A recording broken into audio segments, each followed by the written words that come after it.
Advice number one is to match your makeup with your skin tone. So it's really important when we do our makeup for an interview to use the natural approach and try not to go extreme with the tones and the colors that we're using. So the most important color that we're putting on our face is the foundation, which is why it's really important to be able to choose the correct color and intensity for our foundation. And also, it's really important that we know how to apply it. And what I mean by this is to apply the foundation on our neck also, so we don't leave that streak between the face and the neck, because this is going to shatter the illusion. It's not going to look natural if we do that. And the other thing that we need to take into consideration when choosing the color is the concealer. So this is a very important step that we need to apply on our makeup, even if you don't want to apply foundation, or let's say you choose to apply a BB cream, or if you just want to skip the foundation or the BB cream because you feel like you don't need it. Concealer is a step that I do not recommend you to skip, because everybody has discoloration around the eyes. Applying concealer on around the eyes and on the lids, especially in the inner corner and on the lids, will make your eyes look more wide. It will make you look more awake, more healthy. So concealer is a very important step. And also, to make sure that the concealer stays in place, make sure that you apply a bit of powder, a bit of translucent powder under the eyes, and you can also spot like on the areas that you feel you need it. Like you see here, I'm doing it around the nose and on my lid, because I know those are the areas that I normally get greasy and I normally sweat.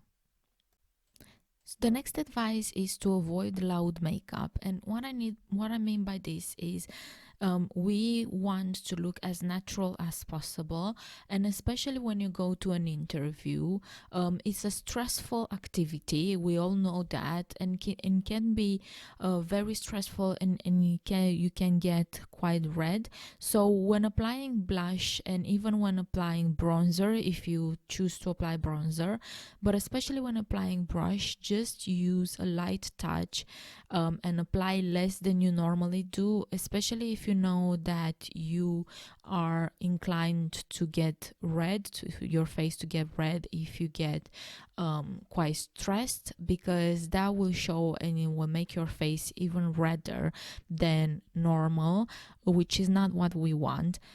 So avoid applying a lot of blush. And also, a trick that I do, in order to avoid applying eye makeup, you can use the brush that you used to apply the blush and just brush that all over the lids with what is left on it.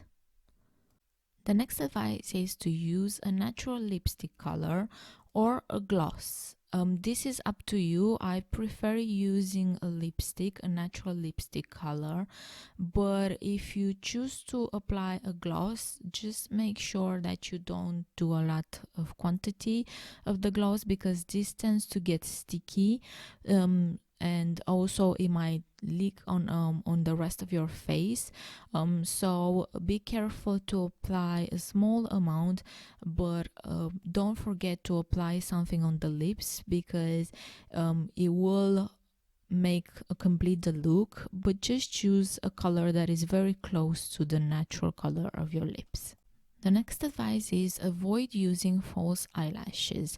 Although false lashes are amazing and they can make your eyes bigger, wider, opened, and just emphasize those beautiful eyes that you have, you don't really want to be careful in an interview for your lashes not to fall apart, or the glue not to stick properly. So avoid using false eyelashes. Also, false lashes don't always look very natural, which is not what we are looking for when we go to an interview.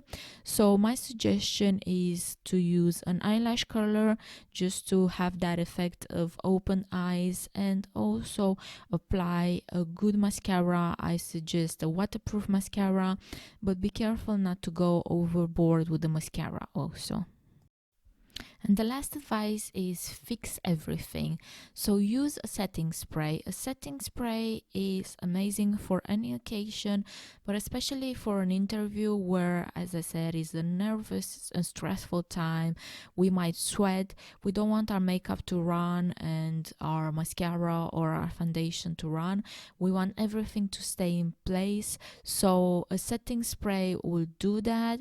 Also, a setting spray will make your skin look more natural, because if you use powder, which you might if you used a powder brushed, or if you used powder, translucent powder, to set the makeup in place, that will show on the face. But when you apply the setting spray, that will hold everything down, and it will go into the skin, so it will make the skin more natural, which is the look that we're going for. So that's all. I wish you good luck on your interview, and I hope you get the job, and I thank you for watching this video. Please don't forget to give it a thumbs up if you haven't done so already. Also, please don't forget to subscribe to my channel, and I'll see you in the next one.